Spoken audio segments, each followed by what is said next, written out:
We've been taught by the educational system that selfishness is somehow a bad thing, and you have to be selfish sometimes.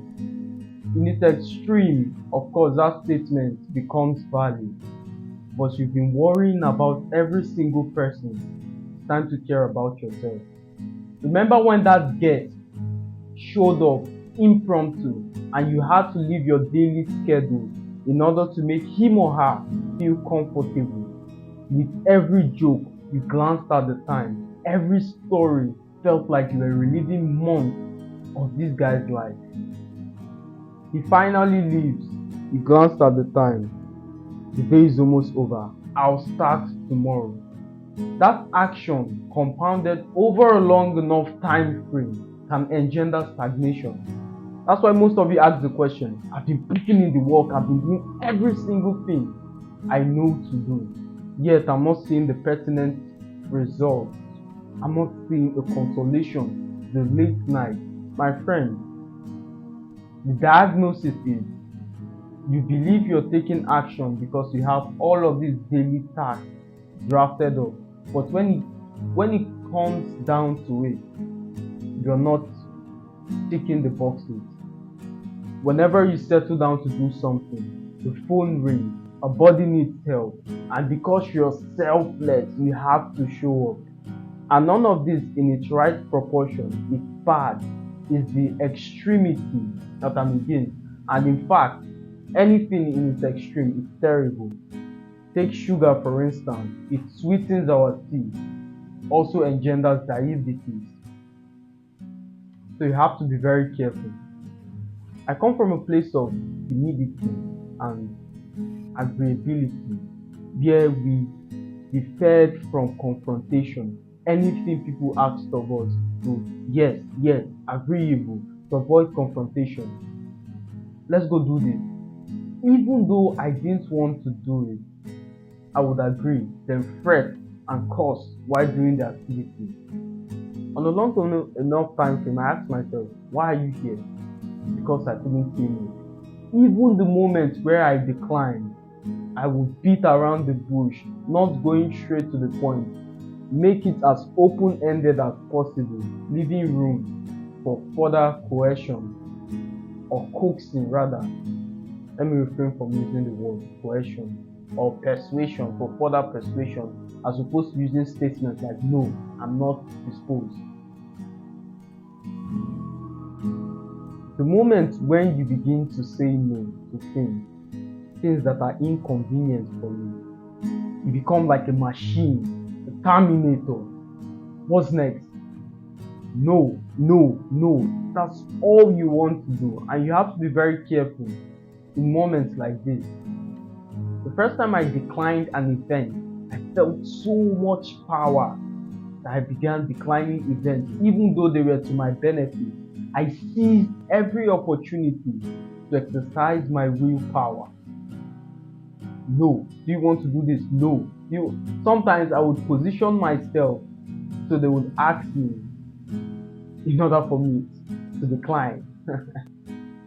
Yes, so you have to be very careful. On a long enough time frame, I lost 80% of my relationship. So it's a very unhealthy way to take it to the extreme. But there are sometimes you have to be selfish and prioritize yourself.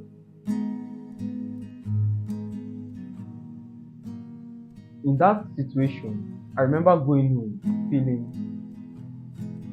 I don't even know myself. I'm just agreeable, I'm just like a mirror reflecting the personality of whoever is before me. So if you're in this situation, you discover something very quickly that you have no identity, you lack identity, you don't know yourself. Sometimes you feel things that are not even yours just because someone else is feeling it. Sustain the ability to decline events that are not in your favor. Have you heard the story of the farmer who understood the languages of animals? So this farmer came to the farm and he sat behind the fence in the evening where he listens to the conversation of animals. The dialogue was between an axe and a donkey. The axe returned after a late night of hard work, complaining to the donkey now. I work so hard, I plow the ground, I till the ground, and whenever I say to rest my body, I am whipped continuously. But you, my friend, graze the grass and you are an animal of leisure. The only time you walk is when our master decides to travel. And even in that event, your back is clothed with the finest of raiment. I want to be like you, friend. The donkey smiled and said, I'll help you. Listen to me very carefully and do as I say. Alright, said the axe. Tomorrow, when the workers come to wake you up, lay down as though you were sick, such that he would say, the axe is unfit. The ox rather have been mistaken it all this while. The ox is unfit for today's journey, and they will let you be.